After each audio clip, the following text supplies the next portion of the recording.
UP TET की तैयारी कर रहे हैं या फिर किसी भी ऐसी परीक्षा की जिसमें संस्कृत से क्वेश्चन पूछे जाते हैं, वीडियो को शुरुआत से अंत तक देखिएगा। क्वेश्चन नंबर 1 है आपकी स्क्रीन पे, संस्कृत में वचन होते हैं, संस्कृत में कितने वचन होते हैं आपसे पूछा जा रहा है। तो संस्कृत में 3 वचन होते हैं, इसका ऑप्शन नंबर सी सही होगा। क्वेश्चन नंबर 2 देखिए, मंगलाचरण कितने प्रकार का होता है। पहला ऑप्शन 5, 4, 3 या फिर 6। क्वेश्चन नंबर 2 के लिए सही जवाब मिलेगा आपको, मंगलाचरण 3 प्रकार का होता है, सी ऑप्शन इसका ठीक होगा। प्रश्न संख्या 3, यूपी टेट 2018 सुपर टेट दोनों में ही पूछा गया, माहेश्वर सूत्रों की संख्या कितनी है। प्रश्न संख्या 3, तो माहेश्वर सूत्रों की संख्या है 14, पहला ऑप्शन करेक्ट होगा। प्रश्न संख्या 4, संस्कृत में पुरुष होते हैं, कितने पुरुष होते हैं। प्रश्न संख्या 4, 3 पुरुष होते हैं, प्रथम, मध्यम, उत्तम। पाणिनि को चतुर्दश प्रत्याहार सूत्र किससे प्राप्त हुए, ब्रह्मा, सरस्वती, शिव या फिर बृहस्पति। क्वेश्चन नंबर 5, तो शिव के डमरू से प्राप्त हुए, इसका सी ऑप्शन ठीक होगा। प्रश्न संख्या 6 देखिएगा, आयुम ओण आदि सूत्रों का मुख्य प्रयोजन क्या है, धातु सिद्ध, रूप सिद्ध, अण आदि प्रत्याहारों की सिद्धि या फिर केवल उच्चारणार्थ। प्रश्न संख्या 6 सही जवाब मिलेगा, अण आदि प्रत्याहारों की सिद्धि। प्रश्न संख्या 7, संस्कृत में विभक्तियां कितनी होती हैं, विकल्प है 5, 6, 8 या फिर 7। प्रश्न संख्या 7, संस्कृत में 7 विभक्ति होती है, इसका डी ऑप्शन ठीक होगा। प्रश्न संख्या 8 देखिए, चैनल पे न्यू आए हैं सब्सक्राइब करके बेल आइकन ऑन कर दीजिएगा। क्वेश्चन नंबर 8, कारक कितने होते हैं। प्रश्न संख्या 8 के लिए तो 6 कारक होते हैं संस्कृत में। अन्य पुरुष किसे कहते हैं, उत्तम पुरुष को, प्रथम पुरुष को, मध्यम पुरुष को या फिर महापुरुष को। प्रश्न संख्या 9, अन्य पुरुष प्रथम पुरुष को कहते हैं, बी ऑप्शन इसका सही होगा, 9 का ऑप्शन नंबर बी। प्रश्न संख्या 10, अण आदि प्रत्याहारों की सिद्धि के लिए पाणिनि व्याकरण में कितने सूत्रों का प्रयोग हुआ है, लगभग 4000, केवल 1, केवल 43 या फिर केवल 14। प्रश्न संख्या 10 सही जवाब होगा 14। अभी भी बताया गया आपको माहेश्वर सूत्रों की संख्या कितनी है, 14। आई उड़ ठीक है, आदि सूत्रों का नाम नहीं है, निगेटिव है, चतुर्दश सूत्र, शिव सूत्र, धातु सूत्र या फिर प्रत्याहार सूत्र। प्रश्न संख्या 11 सही जवाब होगा यहाँ पे ऑप्शन नंबर सी, धातु सूत्र। प्रश्न संख्या 12, व्याकरण शास्त्र में स्वरों को क्या कहते हैं, मोस्ट इंपॉर्टेंट पूछा गया है कई बार, अच कहते हैं। अगला प्रश्न आपसे पूछेगा व्यंजनों है, देखिए व्यंजनों को क्या कहा जाता है, व्यंजन वर्णों को क्या कहते हैं। प्रश्न संख्या 13, हल कहते हैं, कंफ्यूज हो जाते हैं, ध्यान रखिएगा। व्यंजन पूछ रहा है तो हा क्या है, व्यंजन है हा, और यहां पे स्वर पूछ रहा था तो इसका आंसर क्या आया था, यहां पे शुरुआत में आ लगा है, बस ऐसे याद रखिएगा।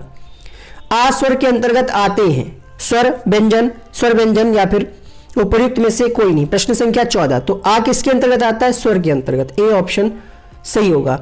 अगला प्रश्न देखिए, प्रश्न संख्या 15, वर्ण के अंतर्गत आते हैं, वर्ण के अंतर्गत क्या आते हैं ये आपसे पूछा जा रहा है। ऑप्शन आपको दिखाते हैं,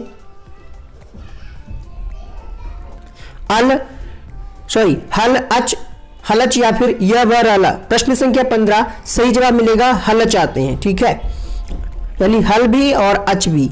अगला प्रश्न देखिए, अण प्रत्याहार के अंतर्गत कितने वर्ण आते हैं, 3, 14, 5 या फिर 7। अण प्रत्याहार की बात करी जा रही, प्रश्न संख्या 16, तो 3 वर्ण आते हैं।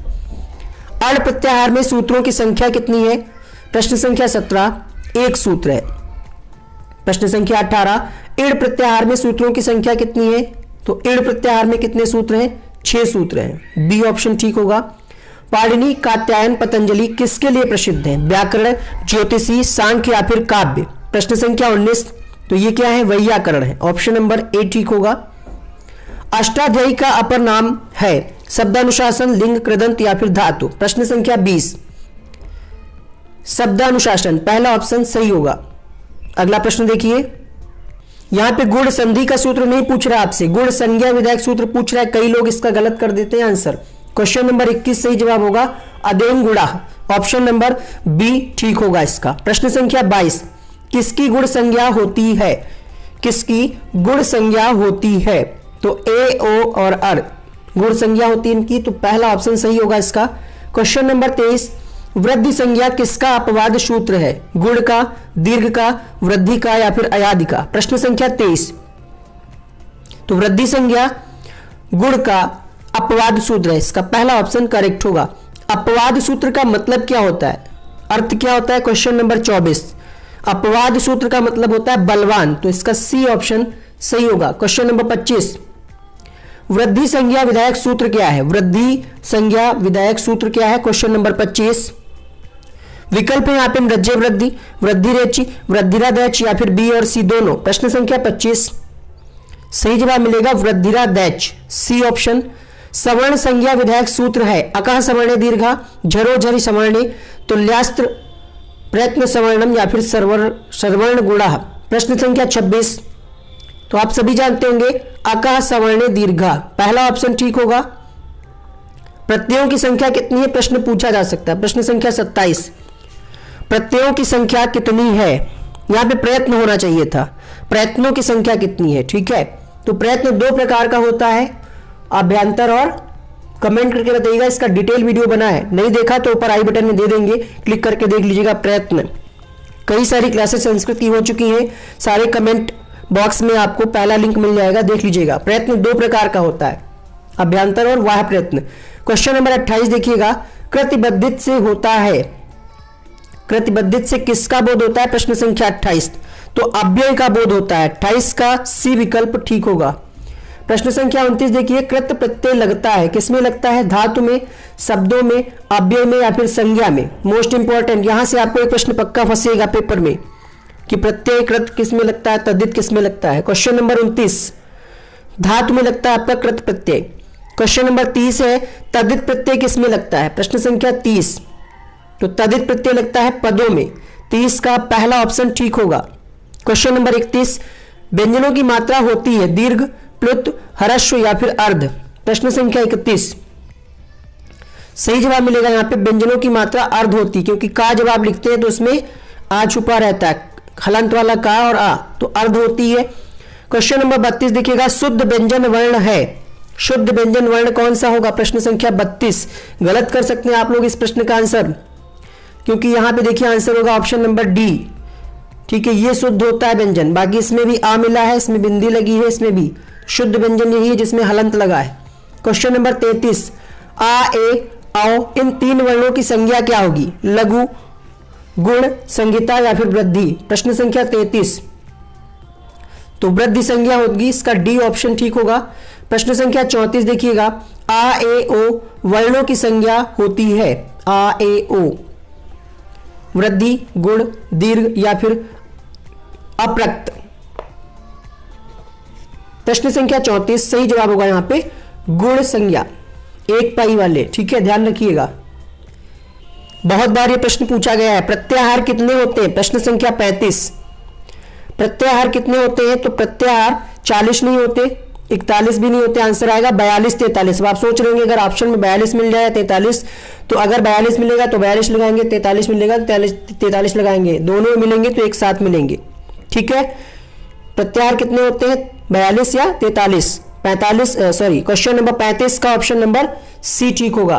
प्रश्न संख्या 35 का सी ऑप्शन। क्वेश्चन नंबर 36 देखिएगा, पाणिनि के अनुसार, जब आपसे पूछ ले पाणिनि के अनुसार कितने हैं प्रत्याहार, तब आपका उत्तर क्या आएगा? 42। ठीक है, कुछ अन्य विद्वानों ने 43 भी बताया, इसीलिए इसमें 42 43 दोनों लिखा। जब पाणिनि पूछे तब आपका आंसर क्या आएगा? 42। हल प्रत्याहारों में वर्णों की संख्या कितनी है? प्रश्न संख्या 37। तो हल प्रत्याहार में कितने वर्ण होते हैं? 34। व्याख्यात्मक वीडियो इसको पहले भी बनाया जा चुका है, अगर आप व्याख्यात्मक वीडियो देखना चाह रहे हैं तो उसके लिए आप क्या करें, नीचे description box, comment box check करें, इसमें फटाफट हम लास्ट टाइम में सिर्फ आपका रिवीजन करा रहे हैं। प्रश्न संख्या 38 देखिएगा, अल प्रत्याहारों में वर्णों की संख्या कितनी है? प्रश्न संख्या 38, क्वेश्चन नंबर 38, सही जवाब होगा 43। इनकी सबकी व्याख्या पहले हम कर चुके हैं। बहुत सारे कमेंट आते हैं कि सर बहुत टाइम लगता है, आप सिर्फ क्वेश्चन आंसर बताया करें, तो उस टाइप का ये वीडियो रहेगा। क्वेश्चन नंबर 39 देखिए, माहेश्वर सूत्रों में व्यंजनों की संख्या। प्रश्न संख्या 39, 33 होती माहेश्वर सूत्रों में व्यंजनों की संख्या। क्वेश्चन नंबर 40 देखिएगा, माहेश्वर सूत्रों में वर्णों की संख्या कितनी है? प्रश्न संख्या 40 के लिए सही जवाब मिलेगा आपको ऑप्शन नंबर ए, 42। अगला प्रश्न देखिए, क्वेश्चन नंबर 41, ऋषि ट वर्ग र शा का उच्चारण स्थान क्या है? तो आपने एक सूत्र पढ़ा होगा, याद आया? ऋतु रसाणाम मूर्धा, ऑप्शन क्या मिलेगा? मूर्धा, ऑप्शन नंबर बी ठीक होगा। ली त वर्ग ल सा का उच्चारण स्थान क्या है? इसका भी आपने सूत्र पढ़ा होगा, प्रश्न संख्या 42। याद आया? बिल्कुल, दंता। जितने भी लोग बता रहे हैं बिल्कुल ठीक है, 42 का option number D. Question number 43, उपध्यमानीय का उच्चारण स्थान क्या है? बताइए। कंठ और तालु तो होगा नहीं, होगा तो ऑप्शन क्या बचेगा? ओष्ठः। उपमध्यानाम ओष्ठः, तो यहां पे ऑप्शन नंबर ए ठीक होगा। क्वेश्चन नंबर 44 देखिएगा, ओ औ वर्णों का उच्चारण स्थान क्या होगा? ओ और औ बोल करके देखिए, तुरंत मन में बोल करके देखिए। बिल्कुल सही आपने गेस किया। प्रश्न संख्या 44 कंठोष्ठम, कंठ और ओष्ठ दोनों से ही। प्रश्न संख्या 45 देखिएगा यहाँ पे, क्वेश्चन नंबर 45 से ए ऐ वर्णों का उच्चारण स्थान क्या होगा? प्रश्न संख्या 45, बोलिए, बोल करके चेक करिए। ए ऐ, कंठ और तालु, ठीक है। ये सारे अगर आप सूत्र पढ़ लेते हैं तो आपका 2 से 3 नंबर पक्का हो जाएगा। प्रश्न संख्या 45 का ऑप्शन नंबर ए ठीक होगा। क्वेश्चन नंबर 46, याम गणना नाम, ये भी सूत्र है, इसका उच्चारण स्थान क्या होगा? बताइए। बिल्कुल ठीक, नासिका चा, लास्ट में क्या आता है सूत्र में? संस्कृत उच्चारण हमारा अच्छा नहीं है, ठीक है, इसलिए हर सूत्र हम नहीं उतने अच्छे से बोल पाते। शायद आप बोल पाए तो आप बोल करके चेक कर लीजिएगा, ठीक है। क्वेश्चन नंबर 47 देखिए, पाणिनि के अनुसार उच्चारण स्थानों की संख्या कितनी है? प्रश्न संख्या 47। प्रश्न संख्या 47 तो 8 है, और ये खास बात है, अच्छी कहिए या बुरी, जो बात होती है हम एक्सेप्ट कर लेते हैं। आप लोग एक परिवार की तरह हैं यहाँ पे इस चैनल पे, ठीक है, तो जो चीज़ है वो एक्सेप्ट करने में क्या बुराई है। बहुत सारे लोग कहेंगे कि नहीं आता पढ़ना तो क्यों पढ़ाते हैं? अरे भाई ठीक है, आपको जैसा लगे। प्रश्न संख्या 48 देखिए, प्रयत्न कितने प्रकार का होता है? अभी बताया हमने आपको 2 प्रकार का होता है प्रयत्न। क्वेश्चन नंबर 49 देखिएगा, अभ्यंतर प्रयत्न कितने प्रकार का होता है? अभ्यंतर प्रयत्न, डिटेल वीडियो बना है प्रयत्न पे, नहीं देखा एक बार जरूर देखिएगा, यहाँ पे एंड में हम आपको वीडियो का लिंक दे देंगे। क्वेश्चन नंबर 49 तो ये होता है 5 प्रकार का, पूरा डिटेल से हमने बताया प्रयत्न। क्वेश्चन नंबर 50 देखिए, वाह्य प्रयत्न कितने प्रकार का होता है? यहां से एक प्रश्न आपको जरूर मिलेगा। वाह्य प्रयत्न होता है 11 प्रकार का। कैसा लगा वीडियो? अच्छा लगा ना? तो लाइक कर दीजिएगा। क्वेश्चन नंबर 51 देखिए, संस्कृत पठन पाठन के लिए उपयुक्त विधि कौन सी है? इसका उत्तर आप सभी लोग कमेंट बॉक्स में दीजिएगा, और अगर आप इसका पार्ट 2 चाहते हैं तो इसको लाइक करें, ज्यादा से ज्यादा कमेंट करें, कमेंट करके बताएं कि इसके आगे के क्वेश्चंस आपके लिए आने चाहिए या फिर नहीं। जल्दी इसका पार्ट 2 हम अपलोड करेंगे। टॉप 100 क्वेश्चंस का PDF तैयार हो चुका है। थैंक यू सो मच इस वीडियो को देखने के लिए। यहाँ पे सुपर टेट एग्जाम स्टडी दूसरा चैनल है, उसका वीडियो दिख रहा होगा, क्लिक करके आप उसको भी देख सकते हैं। बहुत बहुत शुक्रिया।